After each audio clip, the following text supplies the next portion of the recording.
नमस्कार. लाडकी बहीण योजना आहे आपल्या मराठी यूट्यूब चॅनलवर सर्वांचे सहर्ष स्वागत आहे. चला तर आपण आज एक मुख्यमंत्री वयोश्री योजनेचा अंतर्गत आता ज्येष्ठ नागरिकांना महाराष्ट्र सरकार वर्षाला 3,000 रुपये देण्यात येणार आहे. आता या योजनेचा लाभ घेण्यासाठी तुम्हाला हा फॉर्म भरून द्यावा लागणार आहे आणि या योजनेच्या अंतर्गत कोणकोणते नागरिक पात्र आहेत याची माहिती आपण पुढे व्हिडिओमध्ये पाहणारच आहोत. जर तुमचं वय या योजनेसाठी बसत असेल तर तुमच्याकडे ही कागदपत्रे आहेत की नाही हे जाणून घेण्यासाठी व्हिडिओला शेवटपर्यंत बघायचं आहे. तसेच चॅनलवर नवीन कोणी आला असाल तर चॅनलला सबस्क्राईब करा. नक्कीच तुम्हाला हा व्हिडिओ आवडेल. तर चला तर व्हिडिओला सुरुवात करूया. महत्त्वाचं म्हणजे तुमचा जिल्हा, तुमचं वय हे कमेंट करून नक्की सांगायचं आहे.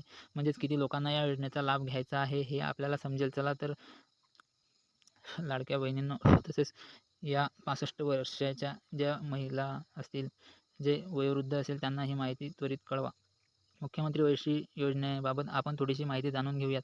तर इथे बघू शकता तुम्ही योजनेचे नाव मुख्यमंत्री वयोश्री योजना. सदर योजनेचे उद्दिष्ट म्हणजे आता या योजनेचे उद्दिष्ट काय आहे हे आपण पाहूया. राज्यातील 65 वर्ष वय व त्यावरील ज्येष्ठ नागरिकांना यांच्या दैनंदिन जीवनात सामान्य स्थितीत जगण्यासाठी त्या अनुषंगाने वयोमान परत येणारे अपंगत्व, अशक्तपणा म्हणजे ज्येष्ठ नागरिकांना अपंगत्व येते, अशक्तपणा येतो त्यासाठी उपचार करण्यासाठी सरकार एक रकमी एक वेळी 3,000 रुपये देण्याचा निर्णय त्यांनी घेतलेला आहे आणि हे पैसे पात्र लाभार्थ्यांच्या थेट DBT प्रणालीद्वारे त्यांच्या खात्यामध्ये हे जमा होणार आहेत. त्याच्यानंतर योजनेचे स्वरूप काय आहे हे बघा.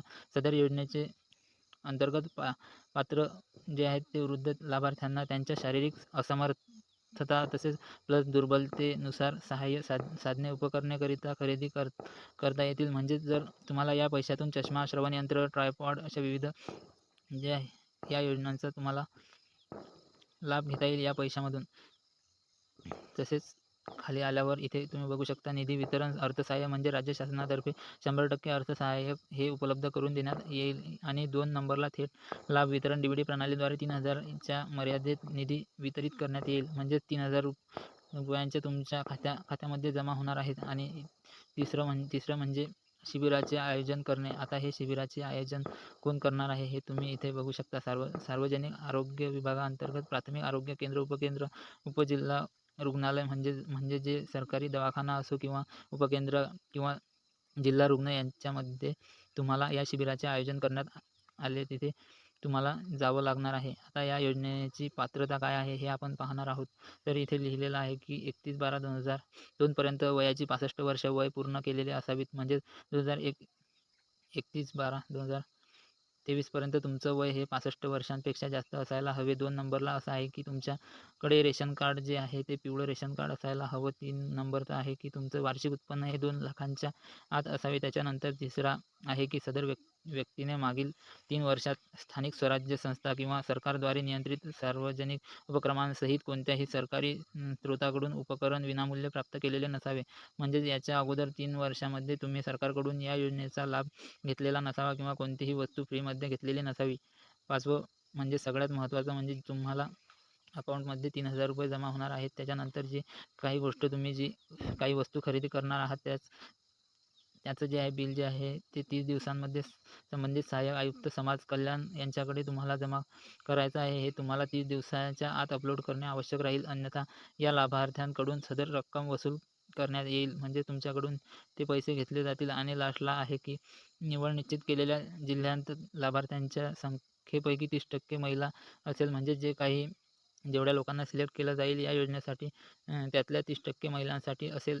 तसेच आता खाली पाहूयात की या योजनेसाठी कोणकोणती कागदपत्रे लागणार आहेत. तर पहिलं आहे की आधार कार्ड किंवा मतदान कार्ड. तुमच्याकडे आधार कार्ड हे असणे आवश्यक आहे. त्याच्यानंतर बँक पासबुकची झेरॉक्स तुम्हाला बँकेचे लागणार आहे. त्याच्यानंतर पासपोर्ट आकाराचे दोन फोटो.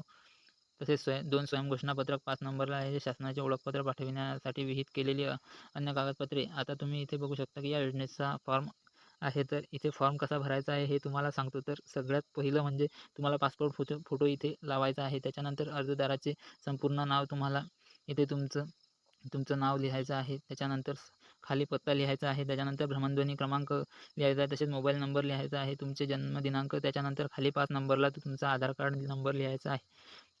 तुम्ही स्त्री असाल तर स्त्री, पुरुष असाल तर पुरुष, कोणत्यासाठी तुम्हाला फायदा घेत आहात हे लिहायचं आहे तुम्हाला. त्याच्यानंतर तुमचे जात जात प्रमाणपत्र, त्याच्यानंतर तुमचं कौटुंबिक उत्पन्न किती आहे हे लिहायचं आहे.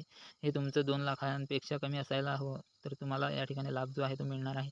त्याच्यानंतर शिधापत्रिका क्रमांक, BPLमध्ये तुमचं रेशन कार्ड क्रमांक हा लिहायचा आहे. त्याच्यानंतर तुमच्या बँकेचे जे नाव आहे, तो संपूर्ण नाव, जे खाते क्रमांक, बँकेचा IFSC कोड हा तुम्हाला लिहावा लागणार आहे. त्याच्यानंतर तुम्हाला कोणकोणती कागदपत्रे जोडायची आहेत ते तुम्हाला सर्वात पहिलं म्हणजे आधार कार्ड तसेच पॅन कार्ड जोडायचं आहे किंवा त्याच्यापुढे जोडलेलं आहे की नाही हे लिहायचं आहे, टिक करायचं आहे. त्याच्यानंतर तुम्हाला बँकेचे पासबुक, जर खाली आल्यानंतर पासपोर्ट आकाराचे 2 फोटो, कौटुंबिक उत्पन्न दाखला म्हणजे तुमचं स्वयंघोषणापत्र द्यायचं आहे. ते तुम्हाला तुमच्या कुटुंबाचं उत्पन्न किती आहे, त्याच्यानंतर खाली या योजनेचा 3 वर्षात पाठीमागे लाभ घेतला नसेल त्याच्यावर घोषणापत्र लिहायचं आहे. त्याच्यानंतर शिधापत्रिका म्हणजे राशन कार्ड असेल याची झेरॉक्स द्यायची आहे. त्याच्यानंतर अधिकारी प्रमाणपत्र, वैद्यकीय अधिकारी प्रमाणपत्र, हे सगळी जे काही तुम्हाला कागदपत्र ते लागणार आहेत, सगळे पूर्ण तुम्हाला द्यायचे आहे. त्याच्यानंतर तुमची सही करायची आहे. एकदा हे डॉक्युमेंट सर्व आहेत का नाही हे खात्री करून घ्यायची गरज आहे, कारण की तुमचा अर्ज पास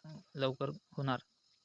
त्याच्यानंतर खाली एक स्वयंघोषणापत्र, हे सुद्धा तुम्हाला भरून जमा करावे लागणार आहे. आणि दुसरं म्हणजे स्वयंघोषणापत्र जे आहे, दोन्ही स्वयंघोषणापत्र तुम्हाला या ठिकाणी जमा करावे लागणार आहे. आणि जर तुम्हाला याच्याबद्दल अजून काही माहिती हवी असेल तर तुम्ही नक्कीच कमेंट करून विचारू शकता. काही शंका असेल तर त्यांची शंकेचे निरसन आपण करूयात. तर व्हिडिओ जर तुम्हाला आवडला असेल तर व्हिडिओला शेवटपर्यंत तुम्ही बघितला असेल तर व्हिडिओला तसेच आता लाईक करा. तसेच चॅनलवर नवीन कोणी आला असाल तर चॅनलला लगेच सबस्क्राईब करा, जेणेकरून अशाच नवनवीन योजनांची माहिती आपण या व्हिडिओच्या माध्यमातून तसेच ह्या यूट्यूब चॅनलवर देण्याचं काम करत असतो. त्यामुळे लगेच चॅनलला सबस्क्राईब करा. धन्यवाद.